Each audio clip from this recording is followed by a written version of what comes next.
Olá, pessoal. Sejam todos muito bem-vindos a mais um episódio do Tem Podcast. Tem tecnologia, tem empreendedorismo, tem mulheres e tem muito papo gostoso. E hoje, nesse episódio, eu tô com uma convidada mais do que especial. Ela é intraempreendedora, palestrante, executiva, com mais de 15 anos de experiência no mercado de tecnologia, diretora de soluções em cibersegurança e atualmente ocupa o cargo de diretora de segurança empresarial no Nubank. E, é claro, eu tô com ela aqui, Andréia, queridona! Querida Silvia, você me chamou, eu vim. É isso aí. E a gente já vai começar aqui falando muita coisa, falando de muita tecnologia, porque com ela eu vou falar de tecnologia. Eu vou falar de empreendedorismo. E eu vou falar de mulheres, claro. Conta pra mim, com essa tua jornada há mais de 15 anos, quem é a Andréia, para quem está nos acompanhando, quem está nos assistindo, quem está nos escutando, porque a gente está em todas as plataformas, tá, pessoal? Então, vai lá. A gente vai começar a divulgar a nossa idade. Que, Não, a gente começou muito baby. São 15 anos em posição de direção. Só. 29 anos de carreira. Comecei minha carreira em tecnologia, mas eu já caí diretamente em cybersecurity, que é, assim, a menina dos olhos, é a minha área queridinha até hoje. Mas eu não vivi só de cybersecurity, né? A gente trabalha com áreas que eu denomino correlatas. Governança de TI, governança risco e compliance, análises de riscos. Então, são 29 anos de jornada. Desses 29 anos, 6 como empreendedora, o restante no mundo corporativo sempre como consultora. E a posição de Business Security Director no Nubank agora é a novidade na minha carreira, né? Porque agora eu sou cliente, pela primeira vez na vida, na jornada. Então, é isso o que... E quando a gente fala de cyber, você está aí há 29 anos nesse mercado, mas a gente, eu acho que nunca ouviu falar tanto de cyber quanto agora, né? Eu acho que a gente não tinha noção do que estava acontecendo. Como é que você tem visto, você que está com isso, eu digo, na veia, no dia a dia, acompanhando, agora como cliente, mas vivendo isso, né? Porque a gente fala muito de cyber, mas acaba, fulano foi atacado, ciclano, a empresa... Como é, ou o que tem acontecido na atualidade quando a gente pensa em cyber? E o que você pode falar para quem está nos acompanhando justamente... se liga, não é mais se, é quando, pensando em segurança.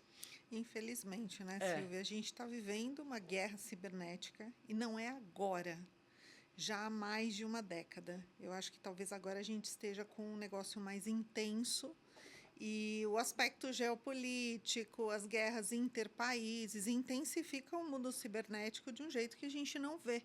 Então, enquanto está aqui acontecendo uma guerra física entre um país e outro, tem uma guerra lógica, uma guerra cibernética também acompanhando esse processo.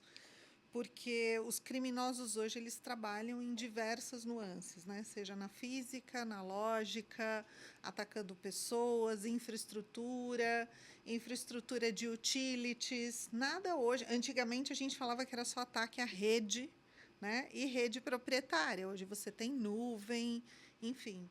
O negócio está bem complicado. A gente vê nas pesquisas a intensidade disso. Eu sempre gosto de extrair o lado bom da desgraça, né? O lado bom das situações ruins. A gente acaba aprendendo muito com isso por ser muito atacado. Então, o Brasil ele tem muitas situações de ataque e acaba aprendendo com isso, respondendo rápido, eleva a maturidade, implanta controle, implanta ferramenta e a gente vai, de alguma forma, trabalhando para melhorar a segurança cibernética no mundo. Quando a gente fala de segurança, até vou ler aqui, um estudo recente revela que existe um gap, né, de profissionais de segurança. Apesar de ter crescido 26,2% entre 2021 e 2022, o número de vagas também está aumentando aí absurdamente.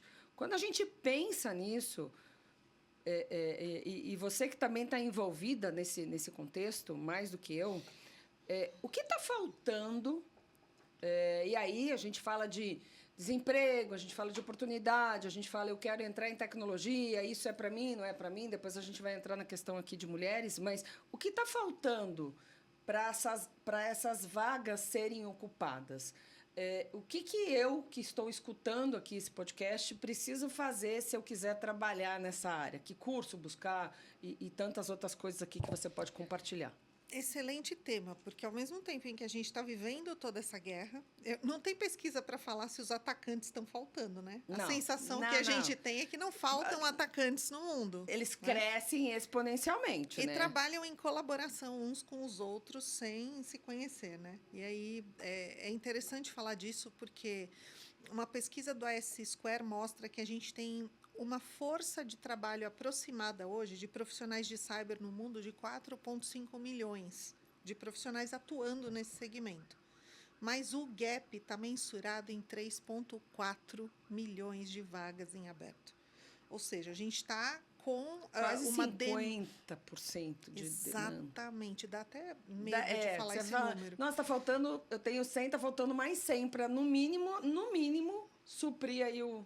Exatamente. E isso é trabalhar a força de defesa das companhias no mundo. Né? Essas pessoas estão faltando para que a gente possa reforçar aí os times de defesa. Então, estudando causa raiz, sabe? Eu tenho hoje formação em tecnologia, eu tenho inúmeras opções. Não necessariamente todos os profissionais que se formam em tecnologia se sentem atraídos por segurança. As mulheres acham muitas vezes que não podem, ou se elas acham que podem, alguém chega para elas e fala, você não pode, porque você tem que ser hacker, você não tem talento para isso, e aí entra um pouco do viés de diversidade que a gente pode discutir daqui a pouco. Mas o mundo está trabalhando para melhorar o volume de novos entrantes, né, informar as pessoas ali já no ensino médio, não mais na universidade, buscando ali pessoas com talento já em ensino médio. Eu, quando converso com os estudantes, eu digo o seguinte, não estou fazendo apologia a você não terminar a sua faculdade, mas 37% dos respondentes de pesquisa no mundo, pesquisa do ISACA, eles já estão abrindo mão de universidade finalizada para contratar um profissional de segurança. E aí eu digo, não deixe de fazer a sua faculdade, só que ao invés de procurar um estágio ou um trabalho lá no 3º, no 4º ano, já manda o seu CV no 1º, porque é o seu tempo de formação e o seu tempo de colocação no mercado, isso vai ajudar muito a captação de profissionais. E a gente tem inúmeras possibilidades, né, com a era da diversidade, em trazer aí raças, gêneros, eliminar o etarismo, trazer as pessoas acima de 50, né, para esse setor. Eu trabalhei muito no meu último desafio, essa questão da criatividade, de onde buscar o profissional. As empresas, em geral, estão trabalhando a capacitação, a autocapacitação. Então, o profissional entra ali, muitas vezes, cru para uma determinada área. Eu não estou falando agora só de cyber, mas para tecnologia também. Quando a gente pensa no profissional de data analytics, quando a gente pensa no profissional de codificação, a low code, tem inovação, as tecnologias emergentes, esses profissionais também estão em falta.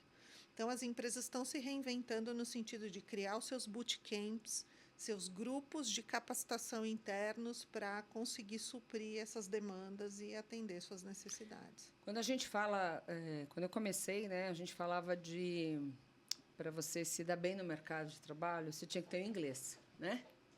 Hoje, quando a gente fala de cyber, quando você fala de segurança, ok, você falou, estudem, de novo, ninguém está falando aqui para não estudar, não fazer faculdade, pelo contrário, mas hoje, quando você analisa o tanto de curso que tem para complementar a sua grade, porque, às vezes, aqueles 4 anos, e a gente falando de tecnologia aqui, gente, a gente aprende todo dia. Eu digo para o meu time, muitas vezes, eu não sei isso. Eu falei, você tem que dizer eu não sei, porque o próprio cliente, o mercado vai entender. Porque a gente está falando de um...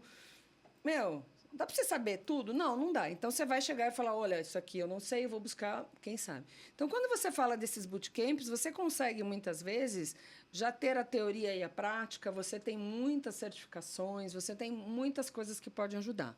Pensando nisso, Você que é da área, algum curso específico, algum bootcamp específico que você fale, nossa, tô vendo o Tem Podcast aqui com a Andrea, gostei desse negócio de segurança. Que você indique para alguém que fala, ok, sou de TI ou não, sou de infra ou sou da parte de desenvolvimento, quero entrar nesse universo de cyber. Algum curso que você recomende? Hoje a gente é muito bem servido, né, com opções, diferente de quando eu comecei minha carreira 29 anos atrás.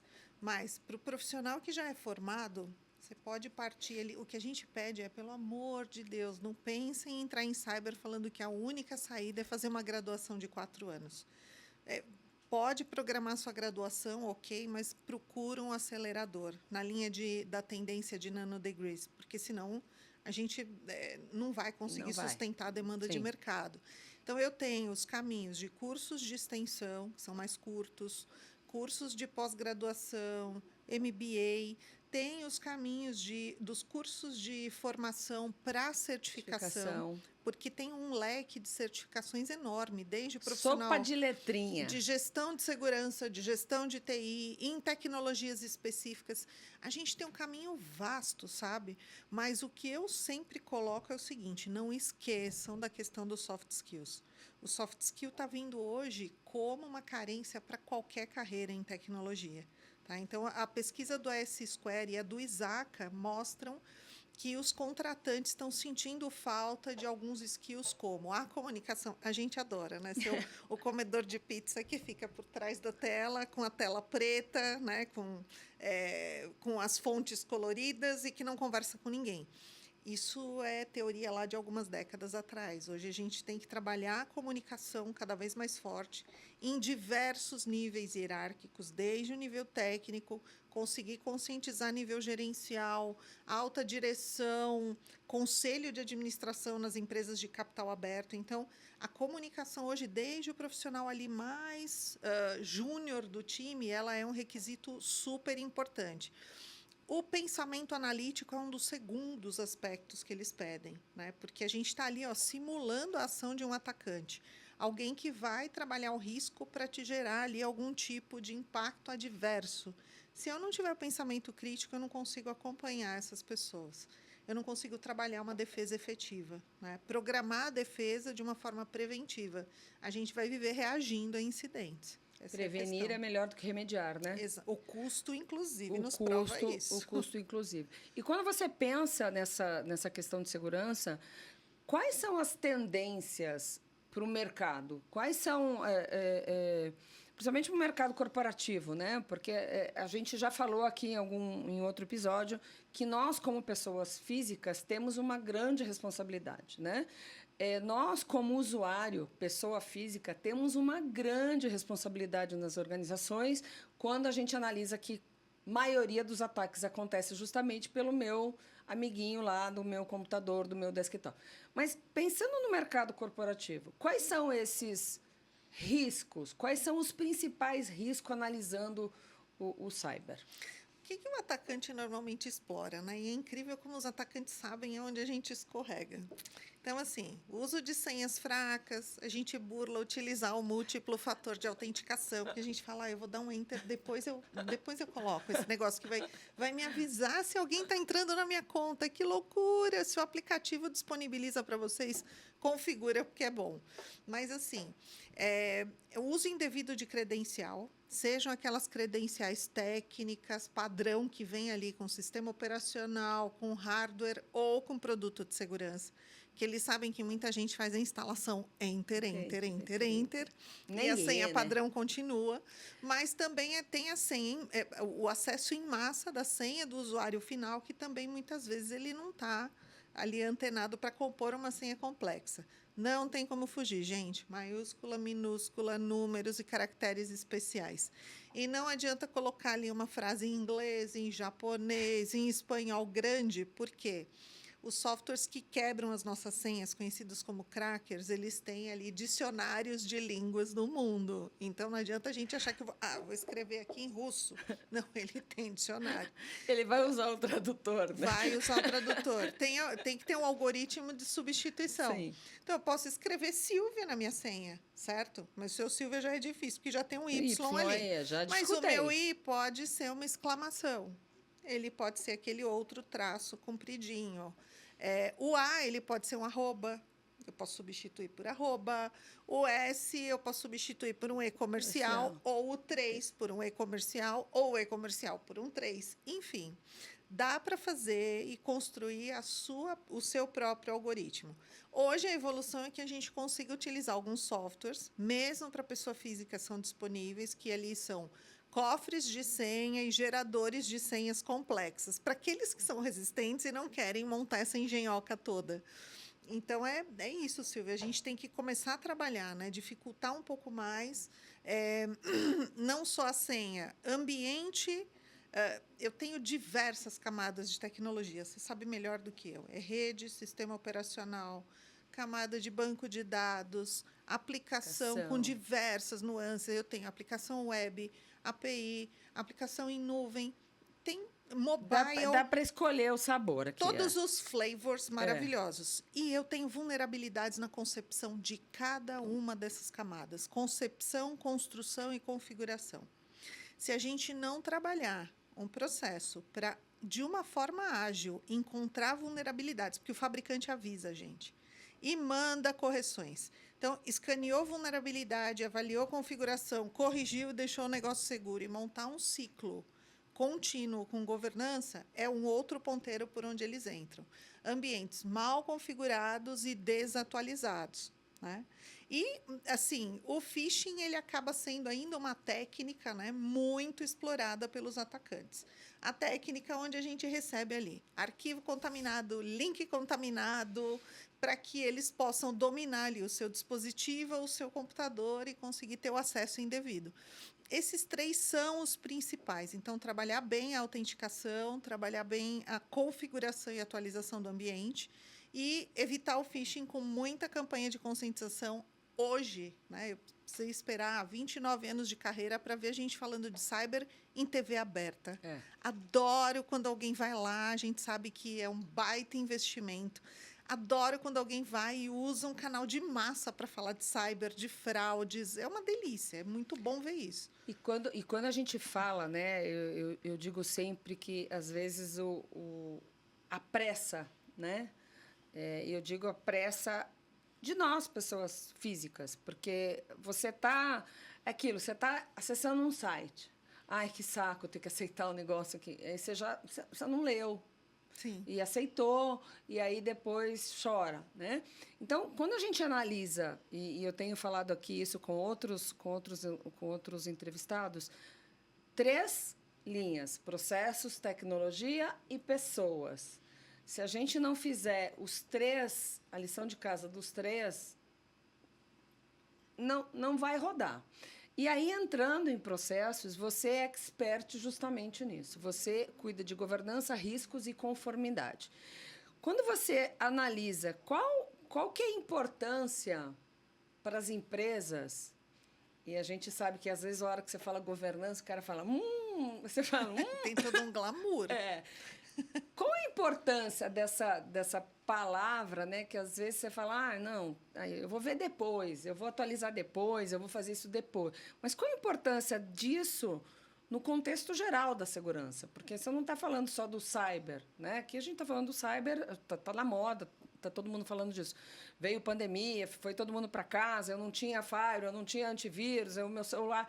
Mas pessoa jurídica, empresas, que o dado hoje é o nosso maior patrimônio, independente do segmento desta empresa.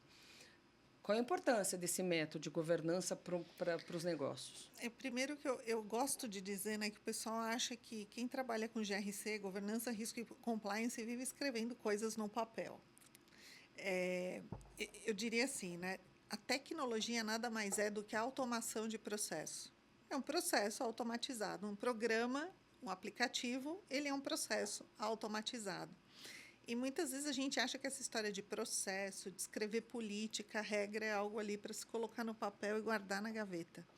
As regras são aquelas que mostram para a gente o que está acontecendo no mundo, o que o atacante está explorando para que aqueles controles nos protejam preventivamente, ou pelo menos, se a gente não conseguir prevenir, que eles nos avisem que algo estranho está acontecendo.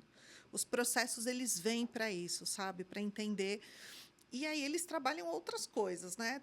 Traduzir o objetivo do negócio em requisitos de cyber para o negócio conseguir trabalhar e alcançar seus objetivos. Traduzir as obrigações que a gente tem com todo regulador, né? As empresas hoje, cada indústria tem o seu órgão regulador por si só, independente de ser uma empresa de capital aberto ou não, aqui no Brasil ou no exterior. E o nosso mercado hoje é muito cheio de regras. Se eu não traduzir essas regras para controles, para normas, para conseguir educar as pessoas e os profissionais, a gente vai estar sempre perdendo.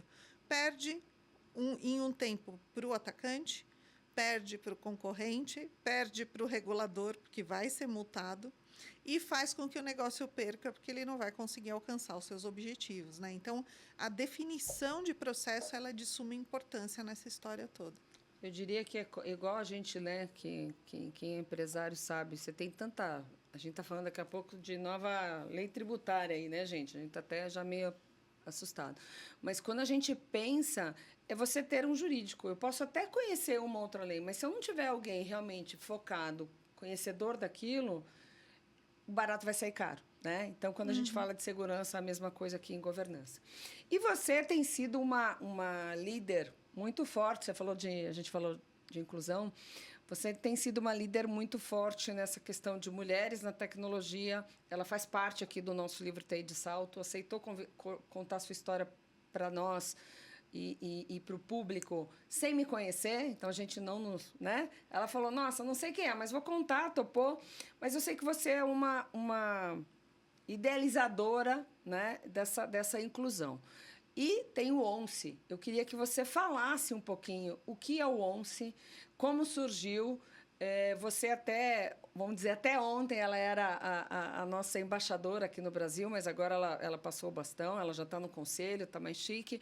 Então, fala um pouquinho do ONCE, justamente falando de segurança em mulheres agora e como a gente pode, quem está nos escutando e acompanhando, como eu posso participar disso. Gente, eu me considero muito sortuda. Aparecem projetos na minha vida, como TI de Salto, como a ONCE, e eu queria deixar aqui o seguinte registro. Passou oportunidade na sua frente, pega. Ela não passa duas vezes. Mesmo que você esteja com medo, você tenha que se qualificar um pouquinho mais para aceitar, pega todas as oportunidades, porque depois que a gente passa por elas, a gente cresce, olha para trás e fala, que bom que eu aceitei esse convite.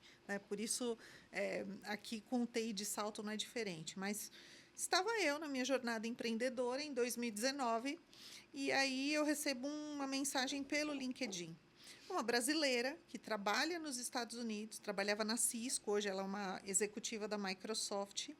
Ela falou, olha, me indicaram o seu nome. Eu tenho uma ONG, eu estou procurando alguém para liderar um capítulo no Brasil. Quem me indicou foi o Marcelo Bezerra. O Marcelo Bezerra, um homem, me indicando para um projeto de diversidade, por isso que eu criei o conceito dos WOMSE He for She, que são eles por elas. E nós trabalhamos juntos, foi um chefe de quem eu me lembro com muito carinho. E aí ela marcou um horário, a gente conversou, ela me mostrou o projeto. Já tinha logo, já tinha nome, já estava no México, já estava na Colômbia, faltava alguém para ter coragem de tocar isso no Brasil. Eu pensei em milissegundos ali, olhando para ela. Gente, eu não tenho tempo nem para respirar. Mas, caramba, esse negócio é lindo, alguém tem que tocar. Embarquei, não deixei a oportunidade passar. E, desde então, a gente trabalha, né, trazendo as meninas, as mulheres, gente que já está no setor, quer evoluir na carreira, gente que está desacreditada de suas carreiras em geral, não só em TI. Tá? Tem um montão de gente migrando de carreira, porque cyber, assim como TI, acomoda muitas formações. A gente precisa de pessoas de marketing, de recursos humanos, de vendas, com visão comercial, com visão de engenharia, de construção, enfim. são áreas que acomodam muitas pessoas. Consequentemente, eu tenho muita oportunidade. E aí a gente começou a trabalhar ali com ciclos de palestras, com academias, com grandes fabricantes ali, por ter um headquarter nos Estados Unidos, a gente tem isso facilitado, né? Porque a Letícia fecha, o nome dela é Letícia Gamel. Procurem essa mulher no LinkedIn. Ela faz as alianças lá fora, a gente traz para mais de 40 países em Latam. Nós já temos inscritos de mais de 40 países em Latam, são mais de 1.500 voluntários, destes 800 são do Brasil. Mas, pasmem, não são só mulheres. A ONG é voltada para empoderar a mulher, reduzir o gap de conhecimento e aumentar o quórum de mulheres em cyber. Mas a gente faz isso com a ajuda dos homens, porque é um pré-requisito que eu coloquei para entrar no projeto. Então, é uma aventura, é uma delícia. A gente está sempre conhecendo mais pessoas, ajudando pessoas, formando gente. Eu tive num evento essa semana, passou uma garota e falou: eu estou fazendo o curso de vocês. É impagável, impagável. E vocês estão com uma parceria com a MCIO. A MCIO é uma delícia também. Eu vi que a Ione esteve com vocês. Coração. Bom, só mulher. A gente fala MCIO, Mulheres CIO. Já tem o poder já no nome, né? E elas estão conosco em uma das academias, que é a Academia de Formação da Microsoft, no SC900, que é um curso de entrada para cyber. E aí eu já fiz mentoria para elas ali em cyber e falei, gente, tem uma tendência que tem muito CIO assumindo posições de cyber. E aí a gente, puxa, então, como que a gente faz? E nós temos uma aliança super boa e com muito carinho, assim, eu trabalho com elas. E a gente vai ter a descrição, né? Na descrição aqui do nosso canal do YouTube, a gente vai ter todas essas informações, tanto o endereço para o MCIO, quanto o endereço para participar aqui do ONCE. E quando você vê tudo isso, quando você, como você diz, é gratificante, né? Você fala, nossa, eu estou fazendo seu curso. Quando você, que está nesse mercado há muito tempo, quais são os obstáculos ainda que, como mulher, a gente tem experiência, mas que você tem visto que a mulher tem enfrentado para não entrar na tecnologia? Eu acho que o mais importante para a gente discutir aqui, o mais forte, é que o obstáculo somos nós mesmas. Porque a gente tem uma síndrome do impostor que é forte. Quando a gente acredita nela e escuta aquela vozinha que fala, você não pode, a gente acredita de verdade. Tá? Mais do que quando um colega fala, você é mulher e você não pode. Quando a gente escuta isso de um terceiro, você ainda duvida e fala. Tem gente que olha e fala, peraí, eu vou fazer o contrário. Mas a síndrome do impostor é algo que a gente tem trabalhado assim, não só em cyber, mas em tecnologia, em todas as nuances de diversidade. Porque o homem, se ele vê lá um job description de super-herói, ele vai de qualquer jeito. Se ele tiver 10%, 30%, 50%, 70%, 100%, ele submete o CV para a vaga. A mulher não, ela já começa a chorar e vai embora. É incrível isso, a gente tem uma autocrítica muito forte. Então, a gente sabe que hoje o job description ele é pesado, em geral, no mercado. As empresas têm que reduzir recursos, reduz headcount e acaba penalizando ali na descrição do sonho de consumo dela para o profissional.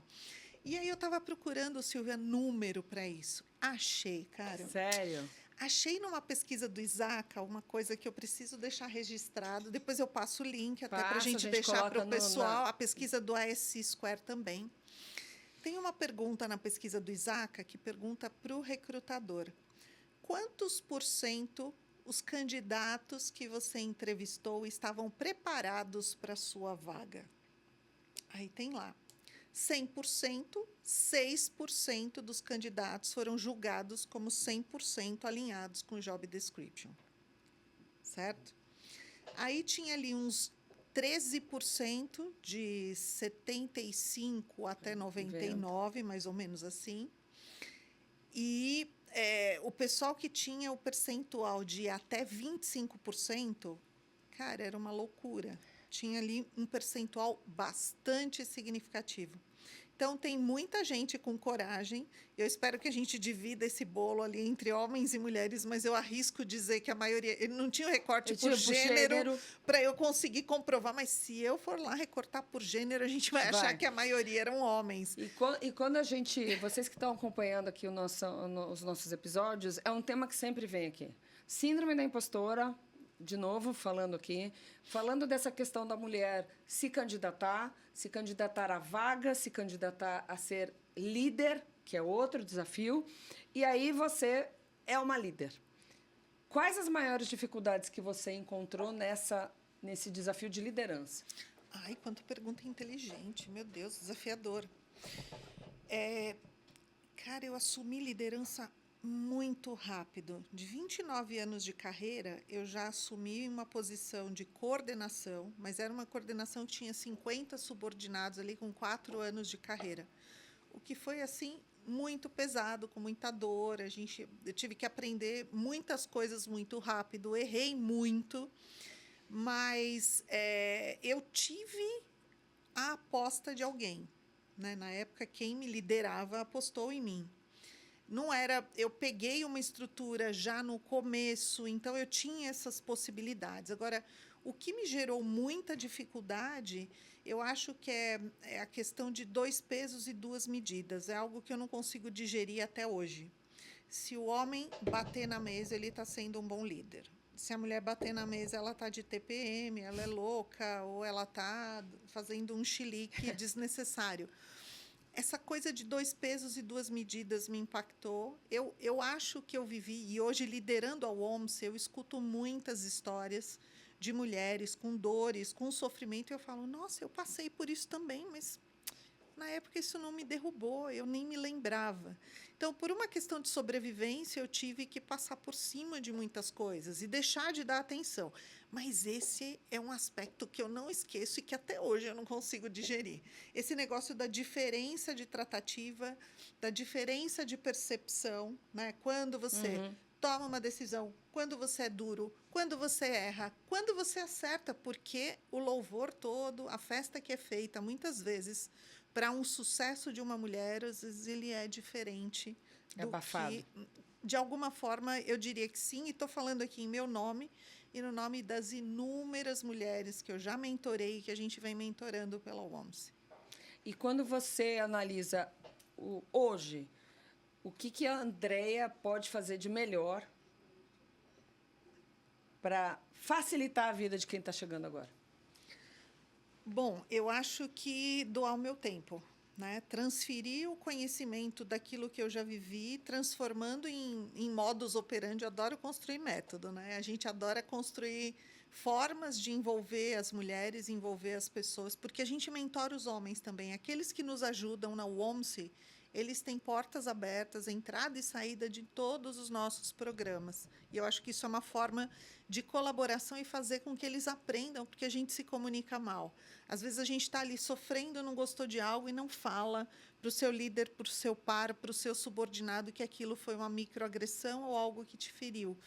Então, eu acho que essa doação de tempo, se vocês puderem aconselhar alguém, mentorar alguém, divulgar o melhor curso que você fez, o melhor caminho que você seguiu ou a melhor porta que te abriram nos últimos tempos, puxa, se cada um fizer para uma mulher, a gente já consegue impactar a vida de muita gente. Você não acha, Silvia? E sem contar que é aquilo, né? A gente vai encurtar, né?